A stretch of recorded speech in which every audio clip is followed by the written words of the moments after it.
প্রথম আমরা এই সিগারেটকে নাক বলতে হবে, আমরা সিগারেটকেও মাদক বলতে হবে। আপনি সিঙ্গাপুর গিয়ে ইচ্ছা করলে আপনি সিগারেট খাইতে পারবেন না, আপনাকে জরিমানা দিতে হবে যা বাংলার 1000 টাকা। আপনি সৌদি থেকে ইচ্ছা করলে যে কোনো জায়গায় সিগারেট খাইতে পারবেন না, পুলিশ আপনাকে থামবে, বলবে আপনি সাইডে যান, এক জায়গায় বসে সিগারেট খান। এবং সিগারেট বিক্রি যদি কেউ করে সৌদি আরবে অনেক জায়গায়, তাহলে তারা পুলিশে নিয়ে যাবে এবং জরিমানা করবে। আর বহিরাগত দেশের হলে ওই দেশে পাঠিয়ে দেবে। সিগারেটও বিক্রি করে নির্দিষ্ট কিছু দোকান যা লাইসেন্স আছে সিগারেট বিক্রি করতে পারবে। তাহলে ওইটার থেকে আমাদের সূচনা করতে হবে যে আমরা সব কিছুতেই মাদককে প্রথমে, যেহেতু আন্তর্জাতিকভাবে সিগারেটকেও মাদকের একটা অংশ হিসাবে আন্তর্জাতিকভাবে স্বীকৃত, এটাকে আমরা না বলতে হবে। আমরা মাদককে শুধু না বলবো, আমি বলি মাদকের লাইসেন্স অ্যাভেলেবেল দেওয়া হোক। যেভাবে আমেরিকা সরকার বলছে আপনি গাঁজা খাবেন, বাসায় বসে খান, কারো ডিস্টার্ব করতে পারবেন না। আপনি যে কোনো ধরনের মাদক খাবেন, কাউরে ডিস্টার্ব করতে পারবেন না। যার কারণে একটা ইয়াবার ট্যাবলেটের বিক্রি হয় 20 টাকা, সেই ইয়াবা বাংলাদেশে 1000 টাকা। কেন? এই বাংলাদেশে 1000 টাকা পাচার হয়ে যাচ্ছে। আমেরিকার মতো আপনি করে দেন, অ্যাভেলেবেল খাইতে থাকেন আপনার ঘরে বসে, কারো ডিস্টার্ব করবেন না। যেভাবে সিগারেট সবাই খায়, আপনি বাংলাদেশে এক প্যাকেট বেনজিন সিগারেটের দাম 250 টাকা, আপনি লন্ডনে সিগারেট খাইবেন 2000 টাকা, সৌদিতে সিগারেট খাইবেন 350 টাকা, লন্ডনে খাইতে গেলে 2000 টাকা, সৌদিতে খাইতে গেলে এটা 1200-1300 টাকা। এখন এই কারণে এগুলাকে প্রথমে করতে হবে অ্যাভেলেবেল করে দেন। যদি অ্যাভেলেবেল করে দেওয়া হয় তাহলে মানুষের এই টাকা পাচার হবে না, টাকা পাচার হবে না। আমরা ঔষধ খাই, তার পরিমাণ মতো সে খাবে, সে ঘুমিয়ে থাকবে, কারো ডিস্টার্ব করবে না। কিন্তু লন্ডনে অ্যাভেলেবেল হবে, ওয়াইন অ্যাভেলেবেল লন্ডনে, এমন কোনো জায়গা নাই যেখানে আপনি ওয়াইন পাবেন না। তাই বলে কি লন্ডনে মসজিদ নাই, লন্ডনে মুসলমান নাই, লন্ডনে মানুষ সবাই কি মদ খাচ্ছে?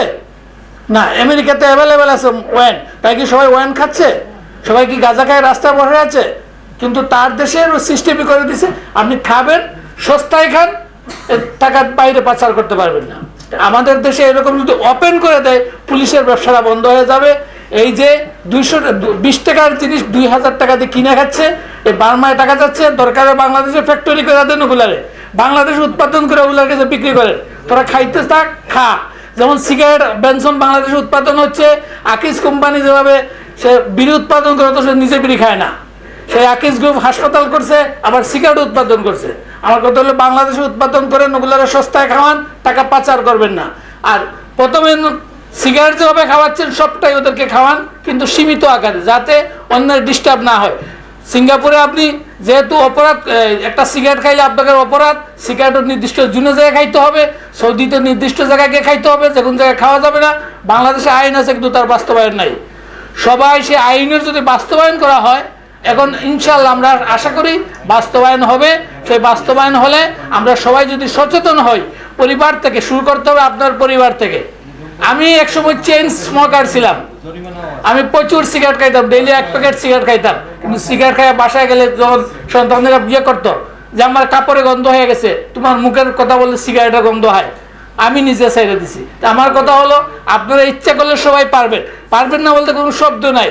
আমি যেখানে ডেইলি 1 প্যাকেট সিগারেট খাইতাম, আমি ছাড়তে পারছি, পারবেন না কেন? সবাই আমরা যারা এই সংগঠনের সাথে জড়িত, সবাই আমরা শপথ করি যে আমরাও সিগারেট মুক্ত হব, নিজেরা সুস্থ থাকবো।